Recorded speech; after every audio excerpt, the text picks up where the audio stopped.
What's up, Sacred Men? Welcome back to the Sacred Men YouTube channel. This channel exists to encourage, teach, and train men to live boldly for the glory of God in all things. I've got a guest on the channel today, Mr. Jay Montgomery. Jay, say hello. Hey, how we doing, guys? But I'm not a guest.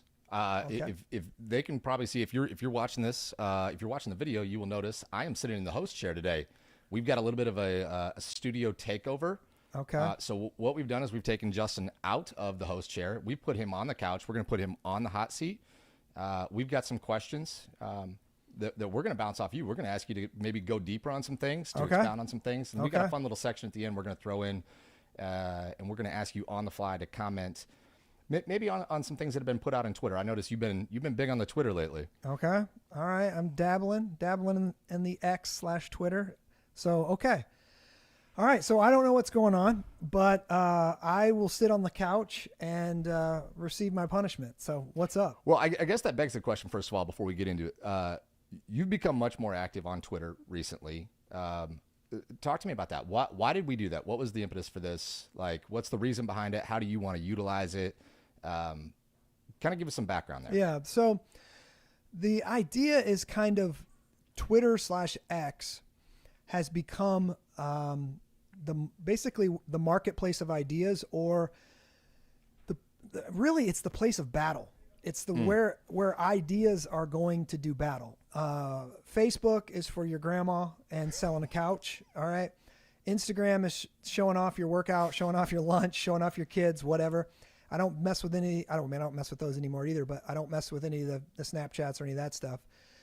But Twitter is mainly text. You can host and do videos and stuff, but it's mainly where guys are sharing ideas and you can critique one another. And if you curate your feed correctly, you can get differing viewpoints. You can get guys that are, let's just say, farther right than you, even more conservative than you, even more, I can follow scholars. I can follow all these different guys. I can follow politicians and, economists and all these different people. And then you're going to see the left responding to it, or the left putting out their stuff. And so you really it's this place where now, the ideas can be shared. It's the Areopagus or Mars Hill from the book of Acts, where you can present an idea, you can present a philosophy, you can duke it out kind of to the death, and you can see who wins. Right. And so hopefully the cream rises to the top and the good idea wins. And so I've been stepping into it more and more just because from what I'm seeing, Twitter almost determines acceptable discourse in everyday language. And okay. Tell us what you mean by that. The idea is, obviously, if you listen to the news, pretty much any news segment you're going to listen to it's going to be majorly tailored towards the left and coming from a left viewpoint. And there's only a certain amount of acceptable speech allowed in there. So if I remember, like, just a couple years ago, someone would say an illegal immigrant, and they would say, "Oh, you mean undocumented? You mean undocumented?" And they're trying to control speech in a leftward direction. Okay. And from our perspective, if you're saying undocumented and you're saying illegal, those two things are the same thing. It's like me driving without a license. I would be an illegal driver, right? I'm an undocumented driver. It's the same thing. And so basically our speech has been policed in such a way that we're afraid to use certain words. We're afraid to even argue from a certain viewpoint, even ask certain questions. We've been, we've been like pressured to not talk about certain things or not say certain things in a certain way. And in Twitter, it's moving that. It's moving that window. And now all of a sudden you hear, the stuff that we've been saying for years on Twitter, you hear the president of the United States repeating some of the talking points and pushing some things that were not acceptable a few years ago. And so we've got a lot of buddies that are like, the president is listening to us, like he's reading our tweets, because we've been, and I'm just in the background. Does the president follow you on Twitter? I mean, No. is he okay? All right. No, nobody big really follows me on Twitter. So I'm still a very, very small fish in a very big pond. And my goal is not to be a Twitter warrior. Right. And I just want, I want to do that for the men of our church. So if the men were to follow me on Twitter, I'm going to speak on Twitter more. I'm going to push the envelope a little bit more, definitely more than I would probably in the pulpit. Okay. Not probably quite as far as I would if it was just me and you, and a few of our buddies in Fight Club or whatever. I'm not going to be that open and share my opinion in that unguarded of a way, but it's going to be somewhere in the middle there where I'm wanting to push the envelope. I'm wanting to move the idea we're talking about is called the Overton window. Yep. We're trying to move the Overton window of what is acceptable speech to the right. And that means for us in a conservative direction, but in a biblical direction. Like, you couldn't even say homosexuality is a sin on any network, Right. maybe Fox News, but most networks you couldn't say that. And so we're trying to move it in the biblical direction because that's what the Bible says. Right. Right. So the question that I had sort of on the top of my head here was like, how do we use this? Like, how should we be using Twitter? Like, what's the tool? And the first thing that I started to think of as you were talking about that was, does your Twitter need a disclaimer of, hey, like this is a thought, but maybe don't say this out loud, or should we be speaking this way? Or is this the Overton window that we're trying to shift where we can speak about these things biblically, where we can speak about things as sin? Yeah. There's couple different things in there. Most people should probably use Twitter to find the news and literally just, you're following the president, you're following Elon Musk, you're following, high government officials, you find, economists and different things that you like. And you're getting expert, opinion straight from them. It's not being filtered through any news source. And so, I mean, most of the stuff that I see is broke on Twitter first. It's a live Right. stream from Gaza, right? And I'm Right. watching what's happening.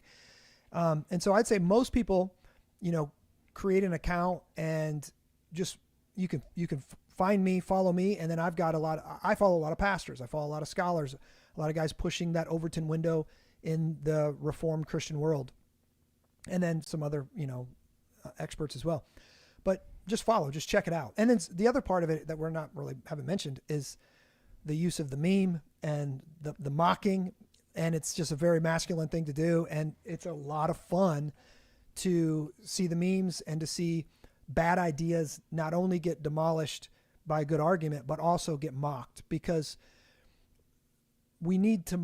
mocking is a tool that is meant to be used, and it's meant to be used sparingly and wisely, but it's meant to be a tool. We all mocked each other as kids. We had coaches that kind of mocked a little bit, and it was meant to squash whatever behavior that we saw. Like, don't be a whatever, right? Like, let's just say wuss, right? Like, don't be a wuss. And that was meant to squash the crying, squash the immaturity, squash the being overly sensitive. It was meant to squash that. And it put a picture to it. It put an image to it, and it mocked it in a sense. And we were meant to suck it up. Now, I'm not saying the answer is always to suck it up and, you could take it too far. Yeah. I think that was clearly just a example. Yeah. Right? That's just a example. So that's how most people should use it for a little bit of entertainment. And again, you have to be really careful because it's a public space. It's free speech. And right now, pornography and different things is still on there and can still, affect you. So you have to curate your feed, be really careful who you like and what you click on, because it learns from what you view and what you like. And so, but if you're in what we call Christian Twitter, you're in Christian Twitter and you're following all Christians and a few government agencies, you're probably going to be pretty safe. But use it to see what conversation is being had. Like in the Reformed Christian world, there's a battle going on in a lot of denominations right now over feminism. I mean, it's just still, the feminists are still pushing in the church, and they're wanting women pastors, and they're wanting women to be able to do everything, and they're wanting to flatten all gender distinctions.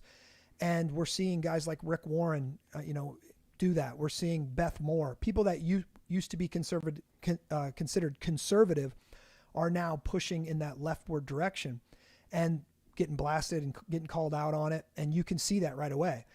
And it helps us see, what to look for in our own church or in our own connections, the dangers. Man, that it really is a slippery slope. Once you start embracing certain beliefs, you slide down into, either not orthodox beliefs, or, some would say heretical beliefs. But we would definitely say you're sliding in a direction that's away from biblical truth and not towards biblical truth. So primary way to use it, gain information, all that kind of stuff, and know what's going on in the world right away. And then secondarily, I don't just use it for that. I also use it this year. I wanted to work out every single day, and I was like, I'm just going to post it on Twitter. Like, I'm just going to post it on Twitter. It's the one place that is like public for me that just would hold me accountable. Like, literally, I don't care if anybody likes it. I don't care if anybody, oh, wow, you're doing a great job. I don't care. I just want to know, every day I have Because when you look back at that timeline, it's inescapable, yeah, right? Yeah. Yesterday like was there's a day 50. missing, right? Yesterday was the 50th day in a row, and today is 51, and I got to post. And I've already worked out, and I got to post it. And it's just like a workout log for me. And obviously I don't get any engagement on that. It's not a thing. So you can use it in different ways. You can follow your favorite golfers and all this kind of stuff. But I recommend, following Christian Twitter and then start stepping into it. And the thing that's kind of hard is we don't have too many guys. I don't know, 10 or 15 guys, I think, at the church are on Twitter that I know of that follow me. And most of those guys don't post very often. So we don't really get a lot of engagement and things like that on our posts. I'll post a quote that I'm reading that I want to remember and that I think is important.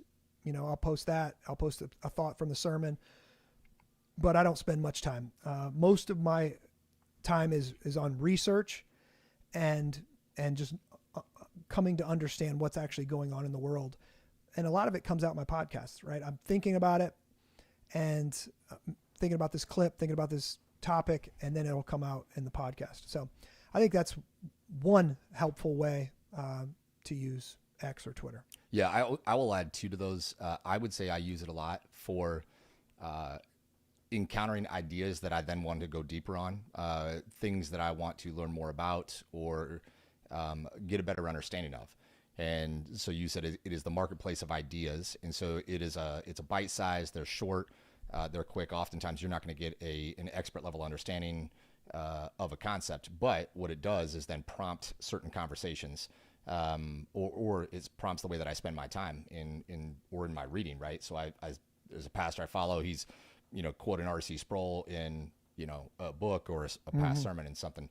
So that, I would say that's one additional way that I use it. The second, I think for every one of us, there's moments where we kind of get caught flat-footed in a situation, or we're handling or navigating something, or whether it's something ourselves personally or something we're discipling people through, and you get caught flat-footed and you're like, didn't have a great response. Yeah. And oftentimes, I would say I will encounter something that I read and say, man, that would have been a great way to maybe explain an idea or to push back on something, 3 months ago. Yes. Right. So I throw those in the bookmark, and I've got those kind of ready to go. And again, kind of coupled with the first one that I mentioned, but I've got that. That's how I'm maybe kind of building tools and skill sets and proficiency on stuff. 100%. I love watching a good argument on Twitter because you see who gets emotional and loses their mind and who can keep a sustained rational argument.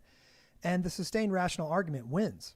Like, it might not win on the news because if somebody's lighting their hair on fire and getting all emotional and they get your heart involved. Because that's what sells, right? That's what sells. Right. But on Twitter, you're looking at words. Yeah. You're looking at words, and it will teach you how to have good responses. Somebody uses this, whatever blanket statement, they throw something out and it's meant to silence the conversation. It's meant to stop the argument. And then a person is not fazed by that at all. And they just come back with more rational argumentation. That I just think I think it's awesome, and it inspires me. And I'm like, oh, that was a great argument. I love that. I'm going to save that. And so I've, a lot of those I've bookmarked so I can go back. If I'm talking about immigration, I'm talking about something, I can go back and see this sustained argument from somebody who's smarter than me and can argue better than I can.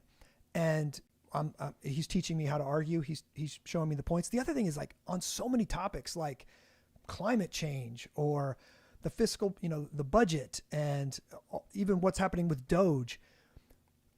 we're not experts in all these things, and it's hard to keep the statistics in front of you. Yeah. But when you're following these experts that in that field, that's their field That's of their study, wheelhouse, right? That's what they do. They throw these quotes out and links to, you know, the research behind it, the peer-reviewed studies, and you could just bookmark that stuff about COVID, all kind of stuff. And you can bookmark that and not, you know, and then go back if you're talking to a buddy or you're going to have an argument about it or you want to share it with your wife and go back and read through it. And it's Have you ever stopped an argument with your wife to pull up a tweet? Like, has that ever happened? No, not an argument. Not an argument for sure. But I've definitely been like, you've got to see this. And I've showed her clips of things that have been said and that, like most people today, I think would be shocked to find out that like in Germany, free speech is absolutely under attack. Right. And CBS News just this past week interviewed them where they said, making fun of someone in public is now a crime.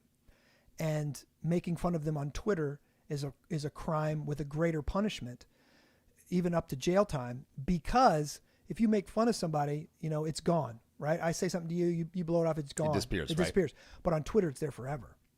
So they're actually punishing and criminalizing making fun of people. I mean, and then they go down the list, criticizing politicians,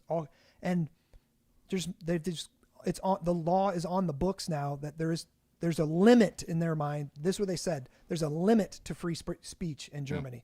And then an anchor on the nightly news said that free speech was one of the things that caused the Holocaust. And our Secretary of State said, no, I disagree with you. And I think history disagrees with you, that Hitler did not have free speech, that they controlled all the media, that, you know, all the propaganda. And it was a lack of free speech that actually led to, but that kind of stuff is happening in you know, Europe, and the left specifically, and the our, you know, elites, many of our elites, they want to mimic Europe. And if I say something like that, most people would be like, free speech isn't under attack in Germany. But when you can see the clip and you can see the argument, you're like, whoa. And that's really for me, you know, like when I started getting on Twitter, I just became a much more aware of how hard the left was pushing and how intensely the church was under attack. And if I didn't go on the offensive and the elders didn't go on the offensive, then many of our kids and our people were going to get swallowed up by it. And so, you know, I'm not rage posting, and I'm not, you know, posting 5 or 6 tweets a day or anything like that. I'm not really duking it out too much, but I'm very aware of the ones that are duking it out, and I'm very aware of the arguments, and the elders and stuff are having conversations about the argument and where do we land on this, where do we land on that, and so it's been really helpful. Yeah, so it's an awareness of the cultural conversation, right, and an awareness for you and the elders to understand what's the ideas that are surrounding our people that people are ingesting or they're exposed to, and understanding how. I would say to equip your people, right? How to shepherd us well and equip them to interact with arguments and ideas like that. Yeah. Okay. Yep. Well, I didn't mean to make that a conversation about Twitter, but we are talking about anything, bro. We are going to get back to that here at the end. Okay. So I want to transition here to something. I would say for me personally, in my life, one of the things that you have been uniquely helpful at, and I think kind of one of the unique gifts that God's given you, is to take an idea, whether it's something that we're being challenged with, an idea we're wanting to communicate, and you have this sort of unique ability to create like a mental picture, or to use like a mental or a visual analogy, so to speak, that seems to be uniquely helpful. And so I'm gonna toss a couple things at you here. Oh, goodness. We're putting you on the spot. Yep. I do have that ability. That is a gift of mine, but the gift remembering them is not one of them. So Jay usually reminds me of the things that I've said, and then I'm like, oh yeah, that was pretty good. But, yeah. Well, I've learned in being your friend that the most effective way to win an argument with you is to quote you back to you. Okay. So I'm going to start with kind of an easy one. You did an MC training about a year ago. And so actually, I said before we get there, so this podcast or this series, not podcast because we're on YouTube. Yeah. This series is designed to better equip men, right, primarily to lead in their homes, in discipling their children, all in spirit of like what we want to do, right? That God's given us a mandate, that we are to take dominion, and then like walking out like the practical implications of that. So the questions or the things that I'm gonna kind of throw at you, I would say are all in the vein of things that we would maybe commonly experience as men. So there's going to be maybe a few marriage related ones, some parenting related ones. I would say for a lot of us, because we want to be disciples who make disciples, there's probably going to be some discipleship questions or ideas. And so don't feel pressured. Sometimes I've noticed that the mental picture, the best one that you come up with, it kind of has to filter out at the end. So feel free to maybe kind of like give an opinion, some thoughts on it, and then we'll see what shakes out at the end. Does that seem fair? Okay. All right. We'll try. All right. So back to where I started here. About a year ago, you were in an MC training. You were juxtaposing this intersecting character versus competency axis that we want to, as men, lead with both the character and the competency of Jesus. And so I'm going to ask you, as you've discipled other men, as you've been leading the church, like where do we tend to like screw this up the most? Where do we over prioritize, one way versus the other?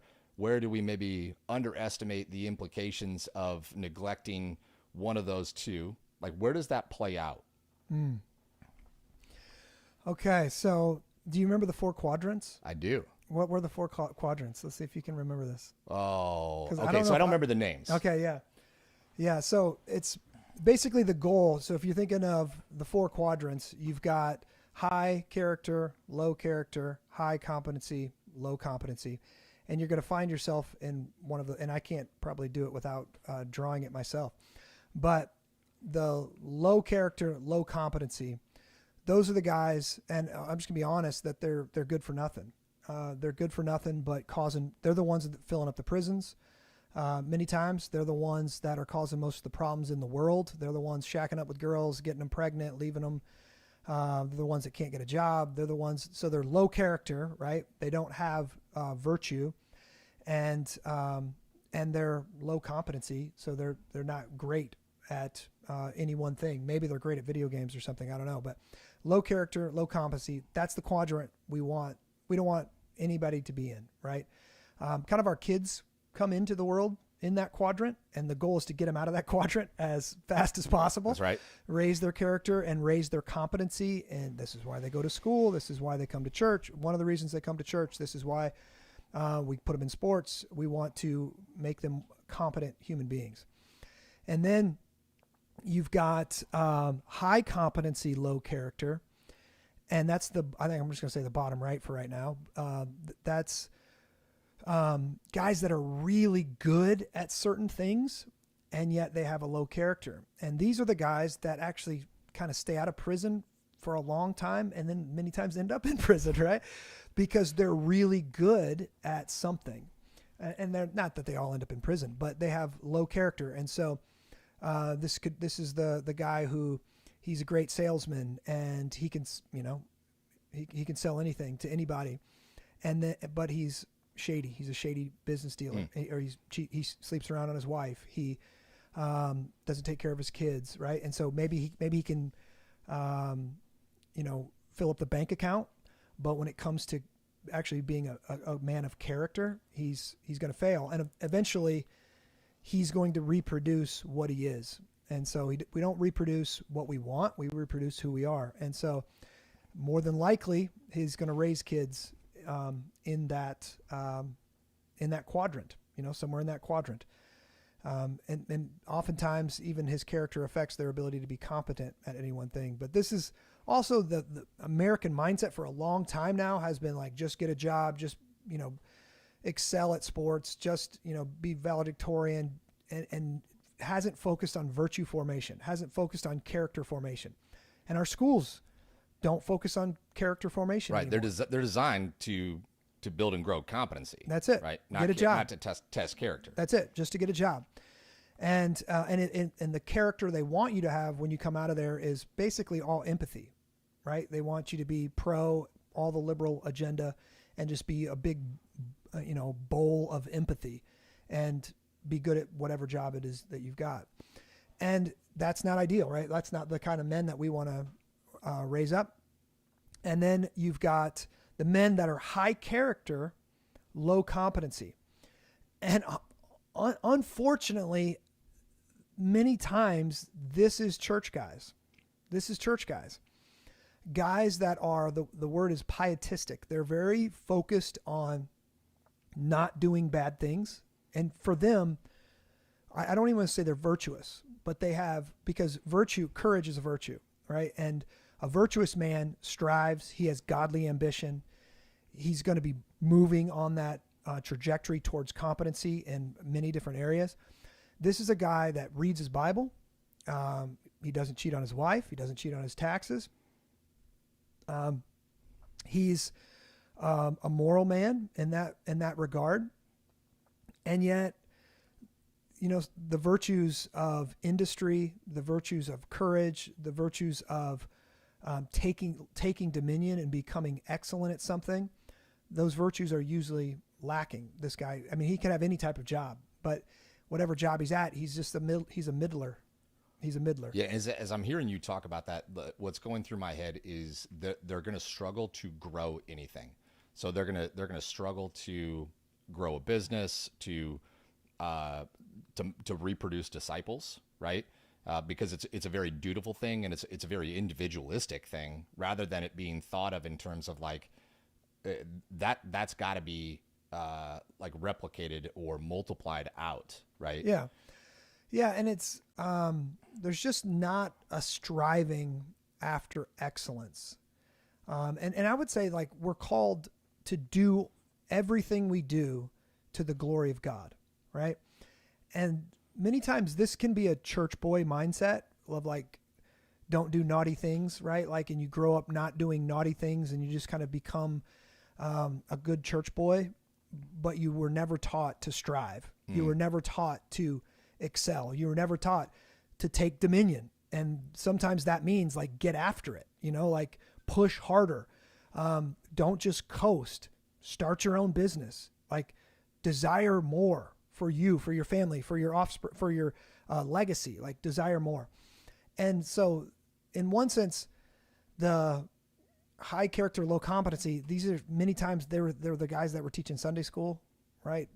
They're youth pastors. I'll just tell you, they're youth pastors. They don't have a desire to be a senior pastor. They don't have a desire to be like, to excel at being a youth pastor. And like, but it's just, you know, it's comfortable, man. I didn't get a college education and I get to hang out with kids and play video games. Yeah. None of that stuff has to be challenged or tested there. Yeah.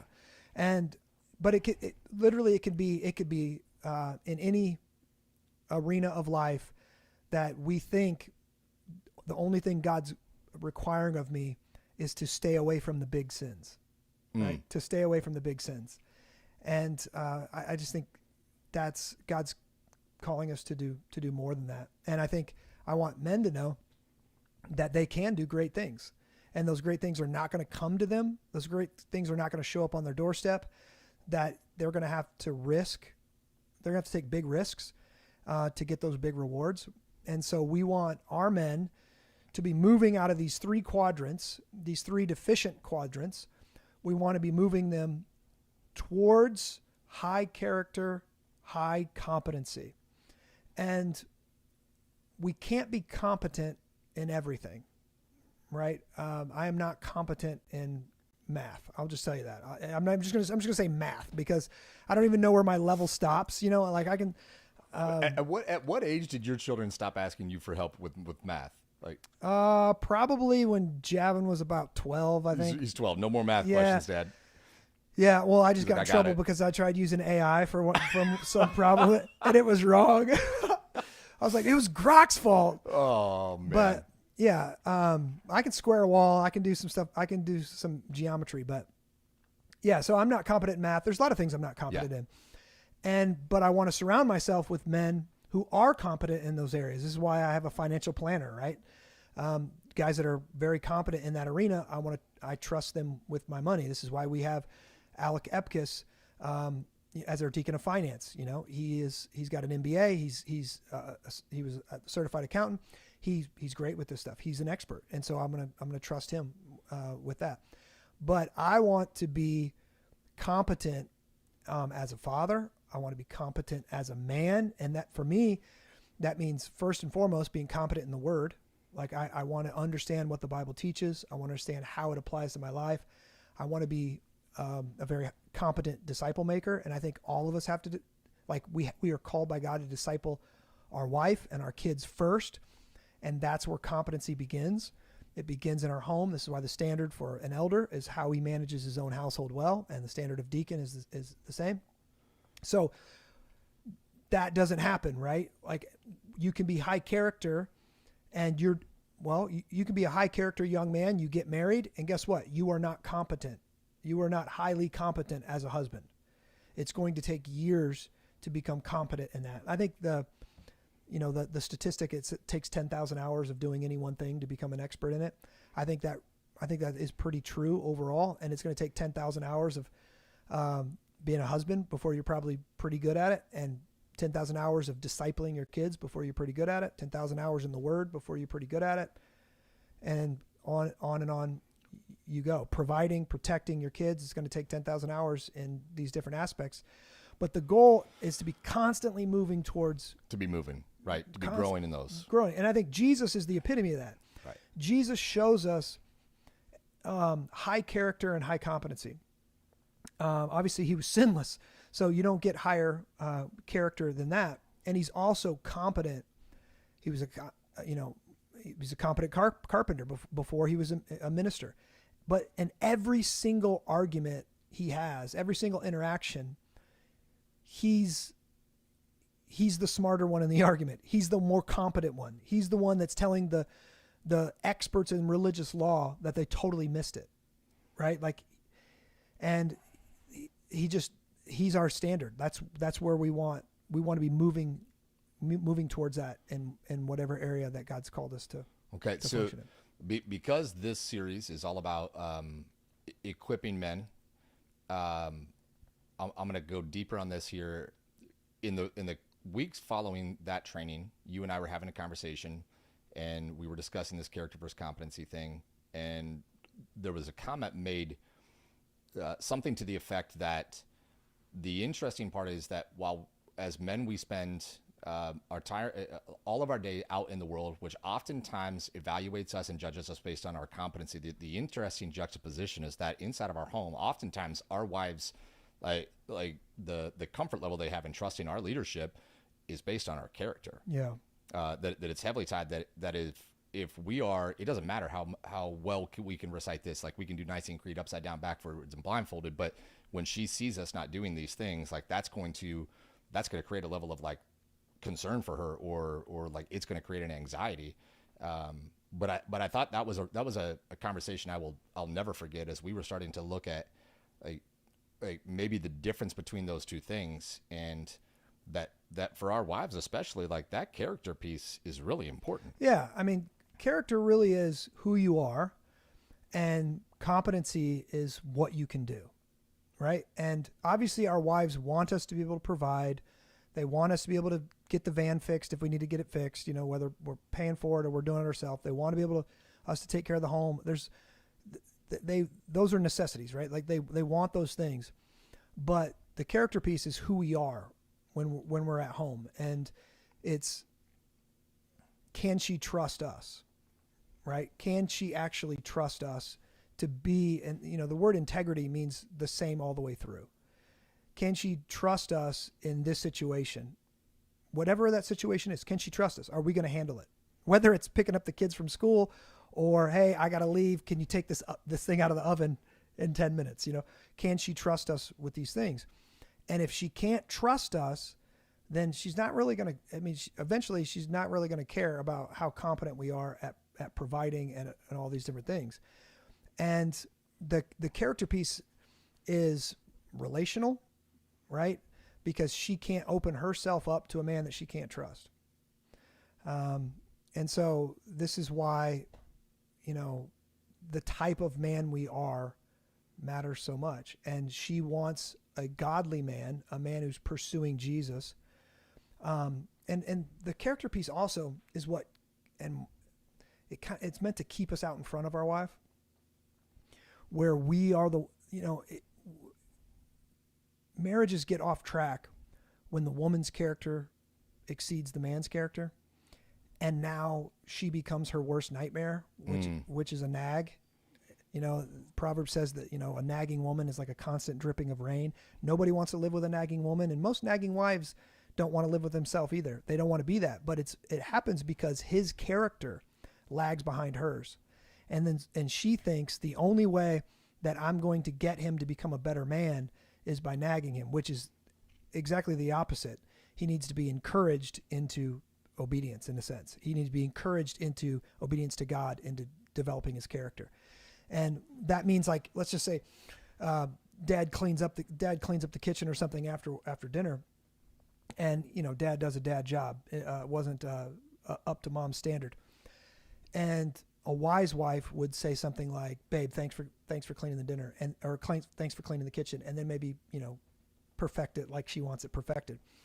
But a foolish woman would be like, "You left all these crumbs on the counter," or "You didn't do this dish. This isn't where this dish goes." Right? A foolish woman would do that.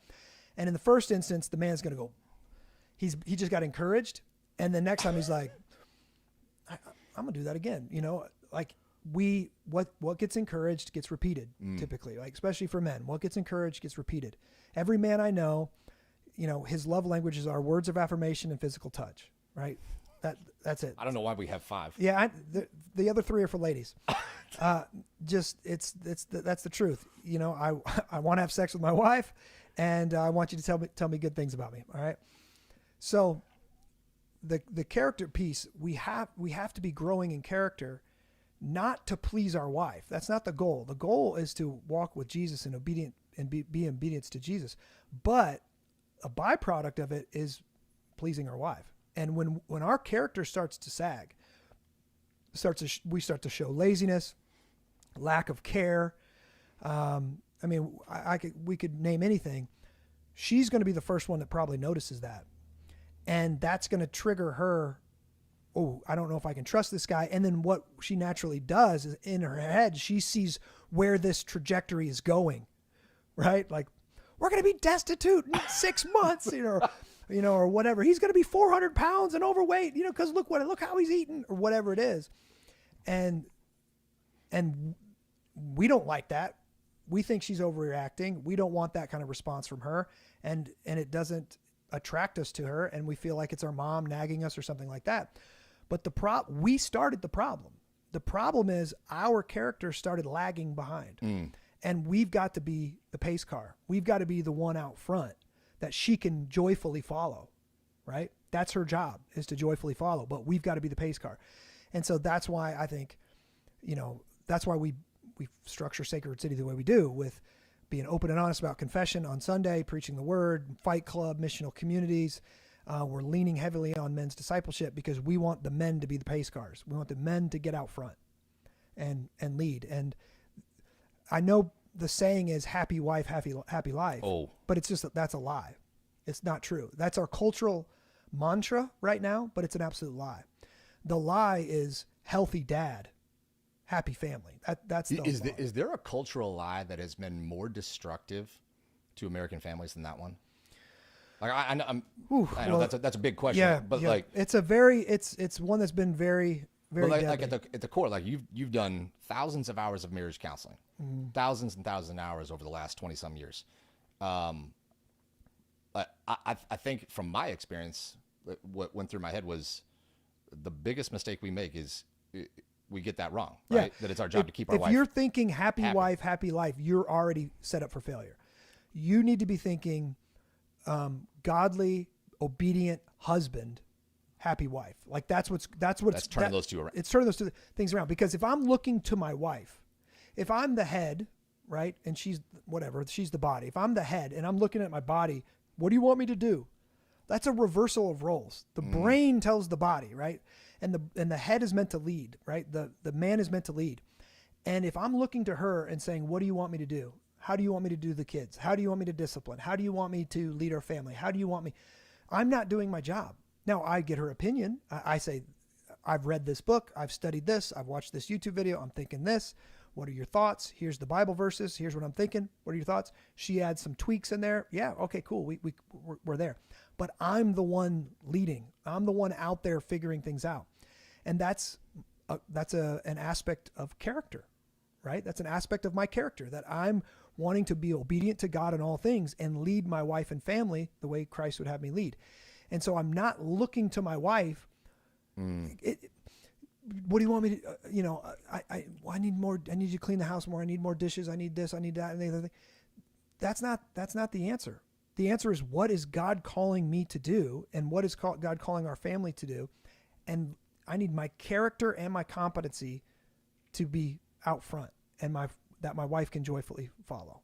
Yeah, and as you were saying that, like the old quote going through my head, right? Is like, you teach people how to treat you, and if you've taught your wife that, the first thing that you're going to do is ask her, like, what her opinion, what she wants, what she thinks you should do, right? Yeah. And you're going to teach her how to treat you. That teaches her that she's got to decide, that she's got to be in control, she's got to make the decision, right?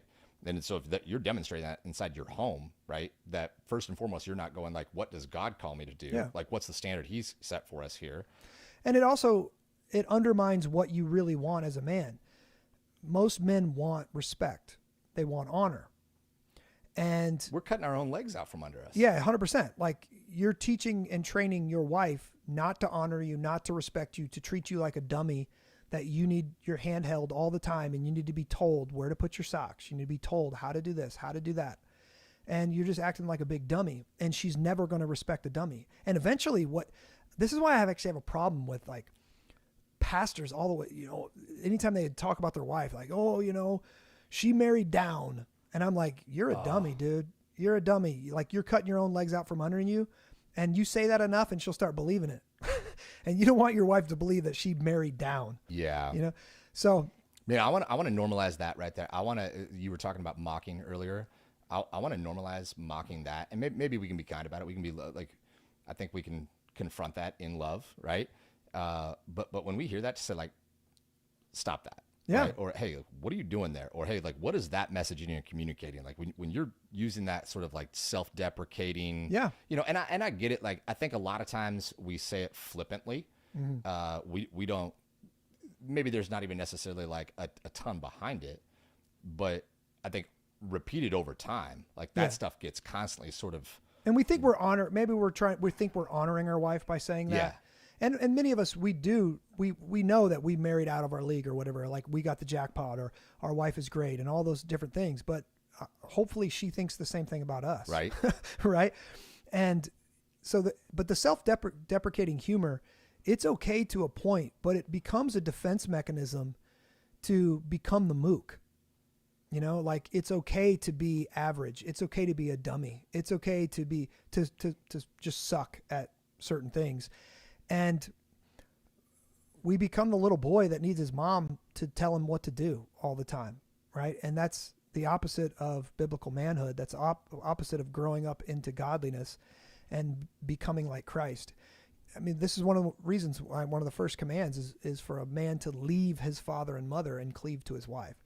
And that's not to make her into a new mom that you're just another child for her to care for. Yeah. Right. Yeah. So I think, men, the word is gravitas, that we need to develop a gravitas this kind of comes from the word gravity, that, we don't have a hard time staying on this earth, right? Because gravity holds us down. It's a weight. It's a weightiness that it's hard to describe, but it's a weightiness that pulls us down onto the planet, right? And men with gravity have that weight when they walk into a room. And it's a respect, it's an honor, it's almost like they change the temperature of the room when they walk into it. The thermostat versus the thermometer. Yeah. Right. Thermometer responds to everything else. Right. Yeah. Like, wife opens the window, we get cold. Right. She's hot, we're hot. Right? Yeah. And there's a reason Mom used to say all the time, wait till your dad gets home. Because gravitas is showing up. Gravitas can show up. Gravitas is showing up. And Dad walks into the room, and many times the kids can be fighting all day, nitpicking, whatever. And when Dad, if he's a godly man with character and competency, he walks into a room, he's got gravitas, and immediately it takes one look. It takes one look at the kids, or it takes one word to the kids, and behavior can change like this, you know, and that's the power that godly masculinity has, you know. Okay. And honestly, it's the power of masculinity in general, because ungodly men can have that power too. If you've ever been in the room with somebody who's phenomenal at whatever they do, Yeah. you see it on the football field. One dude gets on the football field and it's like the whole It just game, changes the everything. whole game changes. The defense has to change. The Yep. offense Big Brother changes. showed up to a street fight, right? Yeah. The whole thing changes because this dude got on the field and he's got gravitas. And so in one sense, that upper quadrant of high character, high competency for us is developing maybe, godly gravitas. Yeah. Is what we're trying to describe. Okay. I'm gonna throw up a second one. All right. Our people need a picture here. Okay, picture. And then we're gonna get to at the end. We're gonna get to retweet or trash. Okay. Retweet or trash. All right. Is the best name I could come up with. Okay. If somebody's got a better one, I'm good with it. So we've often talked about the fault versus responsibility dynamic, right? And I'll never forget. My wife and I had a conversation as this became part of our conversations, our discussions, and she made the comment to me that she's like, "Well, you make me feel like a burden." And I remember that was a moment where I got caught a little bit flat-footed, and I was like, I mean, like kind of. And I remember I said that to you, and you instantly responded like, "Yeah," like, and this is the mental picture, right? That became so helpful. Like, yeah, like the wings of a bird add weight to the bird. There is a physical weight associated, and at the same time, it is those same wings that allow the bird to fly in the first place. Mm-hmm. Yes. So that's the mental picture inside of like that fault versus responsibility. But as you've talked more about that, as you've had to see, I would say specifically where we tend to we want to talk about fault, right, rather than responsibility. Like, where do you see that play out? Like, how does that show up in whether it's conversations with couples, whether it's with men that you're discipling? Yeah. So obviously there's a big misunderstanding when it comes to that's not my fault versus that's my responsibility, and how these things interact. And so if we look in the garden, Adam was made first. Throughout the Bible, it makes a point that means something. And later on, we've already mentioned it. It means Adam's the head, and let's just say Eve is the body, or the helpmate. He's the leader, she's the helpmeet, and he is responsible for everything that happens in the garden. Adam is responsible for everything that happens in the garden. And immediately we see what happens. Snake slithers in, tempts his wife. His wife gives in, she eats the apple, and guess what? Nothing happens. Nothing happens. Mankind doesn't fall. And because he's the one responsible, she's not, okay? She's responsible for her own actions. They were going to have some kind of, we don't know, but they were going to have some kind of ramifications. I've heard it posited that Adam there was meant to be like Jesus and say, don't take her, take me. And that could have been the end of that. But he doesn't, and so she gives him the apple, and he eats it, and boom, the curse comes, and the consequences of the fall take place, and they're naked, and they're ashamed, and they're hiding from God, and all this stuff happens. Now, it was not Adam's fault that Eve ate the apple, but it was his responsibility. Presumably, if he knew the snake was there, he should have killed the snake, stomped the snake, been the snake crusher in the beginning. He should have communicated to his wife the importance of obeying the law of God, of not eating from the tree. When she gave him the apple, he should have said, "What are you doing? You're disobeying our father. We have a good father. Why would you disobey God?" There's a lot of things that Adam could have done that he didn't do. And the scriptures say she was deceived and she ate, and he wasn't. He wasn't deceived. He went straight headlong into a rebellion against God, knowing what he was doing. And so out of that, you see it play out through the rest of scripture, that there is this balance between fault and responsibility, that the man is responsible for everything that goes on in the house. And it doesn't mean that it's his fault. Right. But it is his responsibility. It is his responsibility. Doesn't mean it's his fault. And we want to shun that responsibility just like Adam did.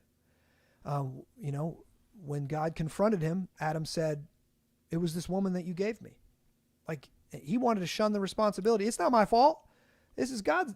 God, you gave me this woman, man. Like, and God, he wanted to get out from he wanted to say, it's not my fault, and get out from under the responsibility.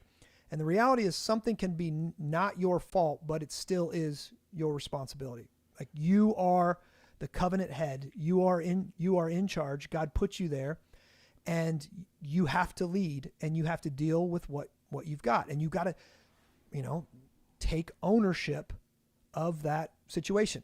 So we see this, I mean, in all of life. You see it in the military, or you should see it in the military. You used to see it in the military. Let me say that if somebody in your platoon did something dumb, you know, the higher ups, they're not going to that guy. They're going to the leader, right? And the leader could not say, it's not my fault. Mm-hmm.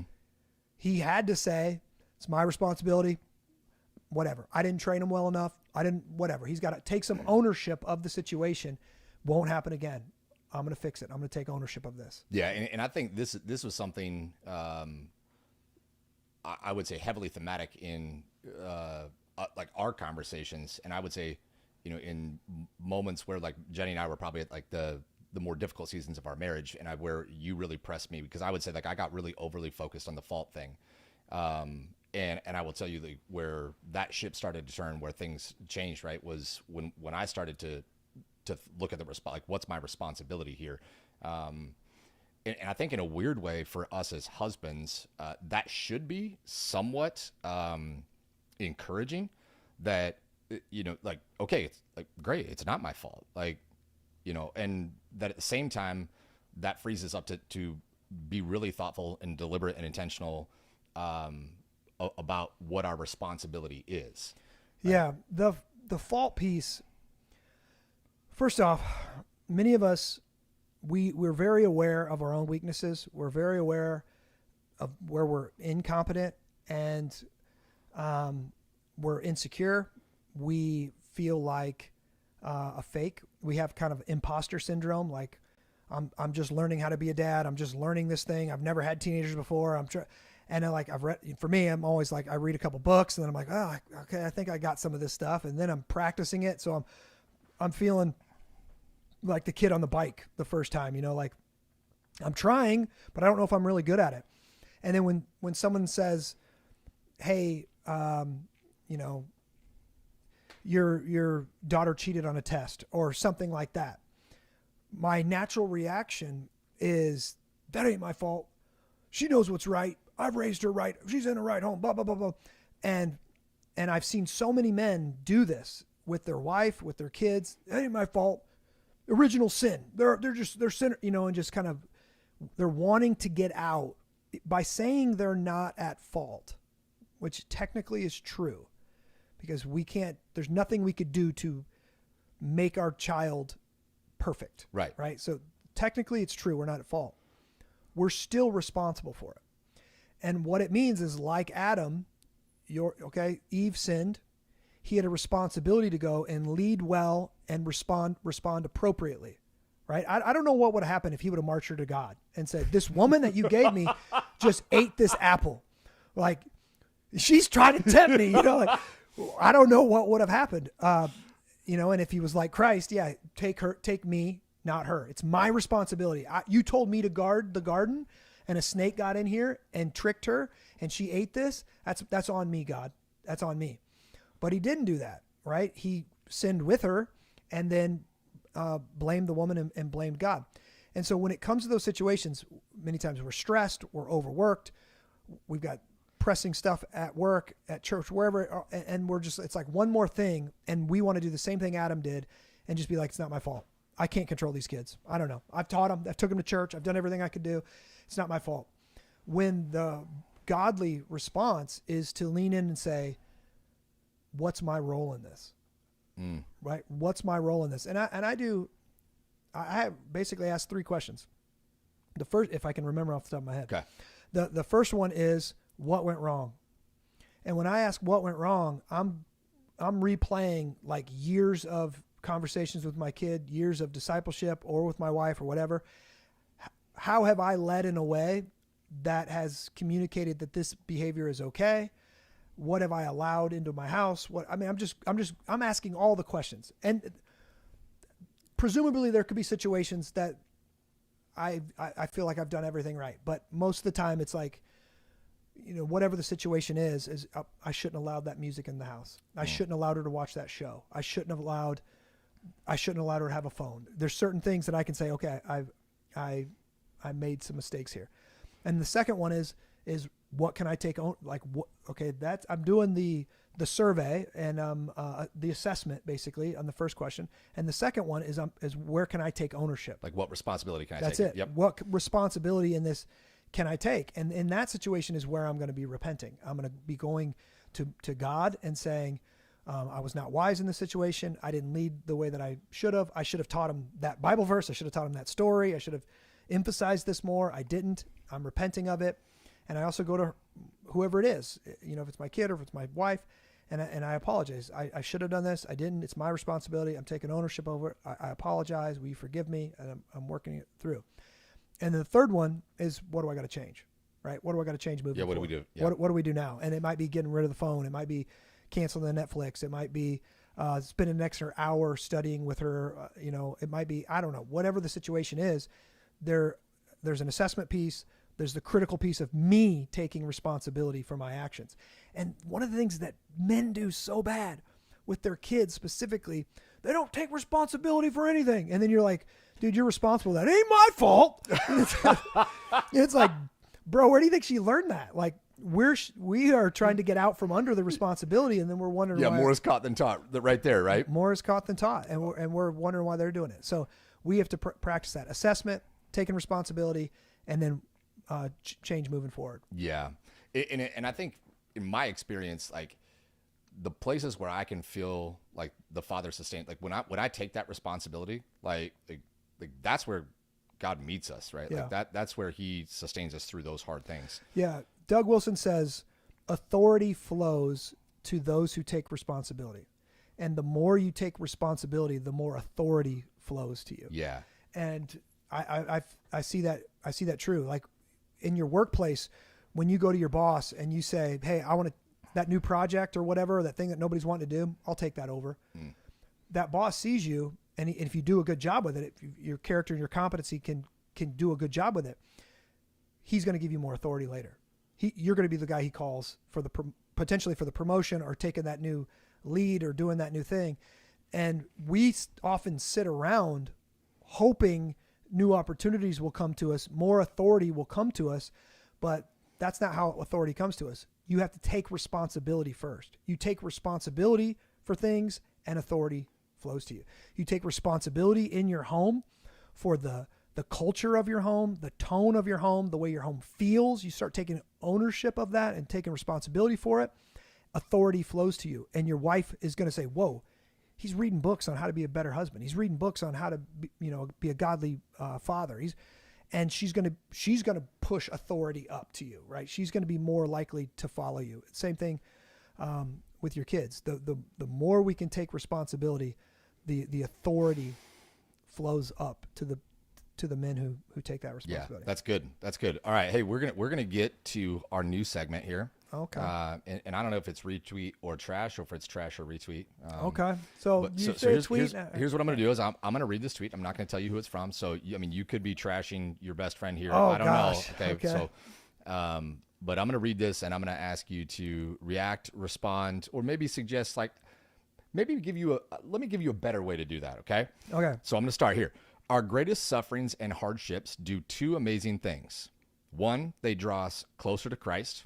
Two, they equip us with the tools and experience we need to serve others in the future. Your greatest trials become the source of your greatest ministry, vocational service to others. Now, I'll give you a softball. Yeah, that's okay? a softball. And in one sense it is because the reason I would want to know who said that, and I would want to clarify some things, is I think suffering does a lot of different things. And those are two things that suffering can do if I am intimately connected with Jesus Christ and I can keep my eyes on Jesus in the midst of suffering. But I would say overwhelmingly, suffering causes people to despair and give up and sin. And the number one response to suffering is sin. It's not growth in Christ. So even for the Christian, I would say most Christians are more prone to sin in their suffering than they are to grow. Now, the cross is the greatest picture of suffering that has ever, been in the world, and of course, it led to glory and redemption and joy and all those things. So the principle is there if you lean into it in a Christ-centered, cross-focused way. And I heard Chuck Swindoll say, when I was like 20 years old, I went to a conference, and Chuck Swindoll, he was old at the time, he's like ancient now. But he said, when God wants to do an impossible task, he takes an impossible man and crushes him. Yeah. And obviously you see that with the Apostle Paul. He was an impossible man. I mean, he was killing people. He was, destroying Christ's church. And God took him and God crushed him.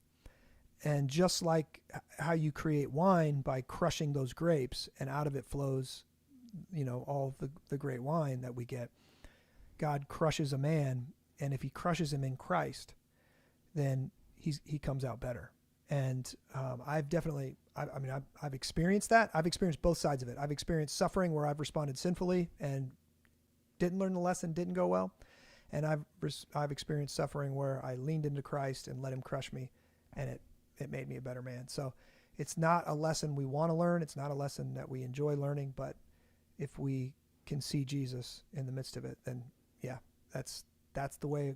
That's the way of high character, high competency. It's through a crushing. Okay. All right. So are we retweeting or are we trashing? Yeah. No, I would one? I would quote tweet that. You would quote tweet that. I'd quote tweet that. So I would quote it, or like you basically can hit retweet, but you can add your quote to it. You can add a little thing. So then I would add my in Christ, keeping my eyes on Jesus. This game's going to get really difficult if you just keep adding your own subcategories here. Yeah, this is why I don't tweet too often, because there's a lot of nuance in there. Yeah. So. All right. So second, last one here is we're ending. Okay. If your wife is being too hormonal or emotional, the best thing to do is to tell her she's being irrational or crazy. Pro marriage tips. Yeah, if you're wanting to fight, that's the best thing to say. If you're wanting to ruin the rest of your night, that's probably the best thing to say. If you're quote retweeting this one, maybe like, what would be a better way to do that? I would probably add some kind of meme to that and say like, said the biggest idiot ever, or something like that, or said the masochist, said the guy that wants to get kicked out of the house and go to the sports bar for the rest of the night. Yeah, that's not a wise thing to do. And I mean, it's necessary sometimes. You actually have to do that sometimes, just so she knows.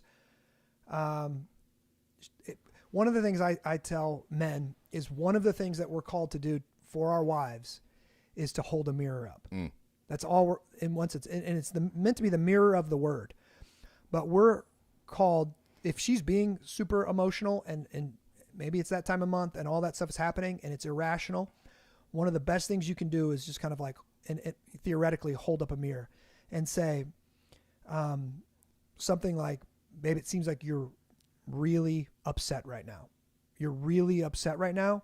And are you aware that you're this upset? Or it seems like this is potentially a bigger deal, or you're making a bigger deal of this than this really is. And we have to we can't be like, the tone of that statement matters a lot. Yep. Like if you're like, oh, it's obviously this time of the month and you're crazy.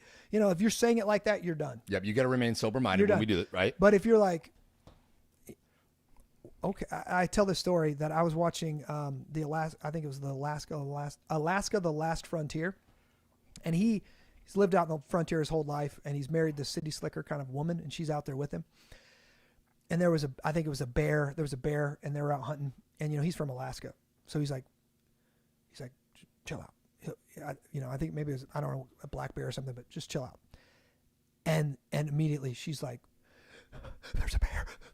And she just starts freaking out. And he just like looks at her. And then it flashes to like where they're interviewing him on the camera. And he just goes, well, she's doing that. And it was just this stone-faced recognition that she's lost her sober-mindedness. She's not listening to what he said. She's not doing what she's supposed to be doing. She's all emotional and irrational. And in this situation, it could get her eaten, right? Like it's a big deal. Yeah. But I loved his reaction. Just, she's doing that. And there needs to be that kind of, I'm completely in control of myself right now. And honey, and especially if she's sinning. So if she's being hypercritical, she's sinning with her speech. You have to say, honey, you're nagging me right now. Or honey, you're speaking harshly right now. Honey, you seem to be elevating this situation to a level that we're going to get into a fight and it's not going to be productive and helpful for both of us. Is that what you want to do? Or something along the lines like that. And there's lots of Bible verses about having a sharp tongue, or, is it a slow answer? Is it a slow answer turns away wrath? I can't remember the verse off the top of my head. But if she's in that highly reactive emotional state, we need to do our best to kind of hold a mirror up, because many times when they see themselves in the mirror, they're Christians. They're convicted by it. And they're like, oh, okay, I'm out of, and then many times she's like, I'm sorry, I started my period last night or whatever. And we're like, yeah, we knew, we knew, but it's really that holding up a mirror so she can see herself, see how she's reacting. When I've talked to young men about this, one thing I've said is that the more emotional, right, the more like we've got to be an absolute rock going into that conversation. Mm-hmm. And then the second rule being, and you better be if you're going to point that mirror, right, if you're going to call out her sin, you're going to stick your thumb straight on it. You better be absolutely committed to remaining 100% that way the entire time. Yeah. Right? Yeah, which is tough. But we're called to do this. So one of the worst things that couples can do is call a truce with each other's sin. Ooh. Where you don't call her out for the nagging or the criticizing and the cutting, the constantly cutting down. That love's supposed to build up. We're supposed to build up others with our speech. The power of life and death is in the tongue. We can kill with it, or we can give life with it. And so, we have to we have to point that out, and we have to keep that level head, right? And we need to call her sin out in love, speak the truth in love, and she's going to be able to do that with us as well. We can't call a truce with each other's sin, or we're going to short circuit the sanctification process, which is what marriage is all about, making us more like Christ. More like Jesus. Yeah. One of my other favorite ones I stole from you, and I was, so we're on video so they can see this, but it's this, palm out like you're stopping traffic right at a crosswalk. It's that little 6-inch circle. Like, what was that? Yeah. Yeah. I forgot about that one. So yeah, you see a big eruption, you see an eye roll, you see something like that, and you just go, what was that? That wasn't respectful, or that wasn't loving. It's just boom. What was that? And I do this with my kids. Yeah. With my kids, I will be like, what was that? Okay. All right. I hear you. Okay. I want you to leave this room. I want you to come back in with a totally different reaction. Yeah. And I make them replay. They came in with an attitude. Somebody took my socks or whatever it is. And I make them go back out, come in with a sober-minded attitude, and say it differently. Yeah. What I think I hear you saying is that if we're going to confront our wife's sin, and I'm just using the wife, right? It could be our kids too. But if we're going to confront our wife's sin, and we're going to call them to repentance, we can't do so in a sinful manner ourselves. Yeah. Or snarky, or arrogant, condescending, any of those ways. Yeah, harsh. Yeah. We can't do that. We have to speak the truth in love. Cool. Well, hey, I appreciate you letting me come in here, take over the studio today.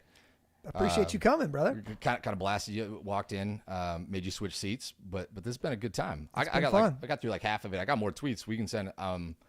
Yeah, whenever I'm down for the tweets. I thought I was going to get more spicier tweets than that. So Hey, we took it easy with the first segment. I told you. okay. All right. Well, we would love to have you back. Into it. We would love to have you back, bro. All right, I love it. I'd love to be here. All right, guys. Well, hopefully you found this helpful and a blessing. We love you. We're praying for you, and God bless.